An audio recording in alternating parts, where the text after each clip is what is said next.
మొత్తానికి బండి భగీరథ్ కేసులో కీలక పరిణామం చూస్తున్నాం. భగీరథ్ని పోలీసులకు అప్పగించారు కుటుంబ సభ్యులు. కొద్దిసేపటి క్రితం అంటే 8 o'clock టీజీపీ జంక్షన్ దగ్గర అక్కడ అప్పగించారు. అది న్యాయవాదుల సమక్షంలో పోలీసులకు భగీరథ్ని అప్పగించారు.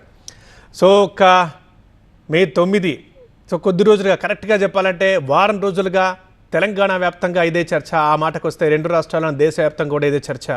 సో బండి భగీరథ్ ఎక్కడున్నారు, ఎప్పుడు పోలీసుల దగ్గరికి వస్తారు, ఎప్పుడు పోలీసులు ఆయన అదుపులోకి తీసుకుంటారో, లేదా ఎప్పుడు బండి భగీరథ్ పోలీసులకు లొంగిపోతారు, ఈ విచారణ ఎలా ఉండబోతుంది, భగీరథ్ అసలు ఎక్కడున్నారు, అండ్ ఆయన ఒక మెయిల్ చేశారు. సిట్ని ఏర్పాటు చేసిన తర్వాత నేను విచారణకు సహకరిస్తాను, నా దగ్గర కొన్ని ఆధారాలు ఉన్నాయి, ఆధారాలు తీసుకొని మరి వస్తాను అని చెప్తున్నారు. సో ఈ కేసు ఏ మలుపు తిరగబోతోంది, మరి భగీరథ్ దగ్గర ఉన్న ఆధారాలు ఏంటి, బాధితులు ఇచ్చిన వాంగ్మూలం ఏంటి, సో నెక్స్ట్ ఎలా ఉండబోతుంది, ఇవన్నింటికీ క్వశ్చన్స్ ఎన్నో ఉన్నాయి. ఆన్సర్ ఒకటే, భగీరథ్ పోలీసుల ముందుకు రావడం, వచ్చిన తర్వాతనే కేసు నెక్స్ట్ స్టెప్ ఏంటో జరగబోతోందని. సో భగీరథ్ ఎప్పుడు పోలీసుల ముందుకు వస్తారనేది అందరూ చూశారు. సో ఫైనల్లీ 8 o'clock గంట కింద టీజీపీ జంక్షన్ దగ్గర పోలీసులకు భగీరథ్ కుటుంబ సభ్యులు అప్పగించారు భగీరథ్ని, అది న్యాయవాదుల సమక్షంలో. సో భగీరథ్ పోలీసులకు లొంగిపోయాడు. నిజానికి ఈ కేసుకు సంబంధించి సీఎం రేవంత్ రెడ్డి ఒక సిట్ని ఏర్పాటు చేశారు. సిట్ ఆల్రెడీ నోటీసులు ఇచ్చింది, విచారణకు రమ్మని కోరింది.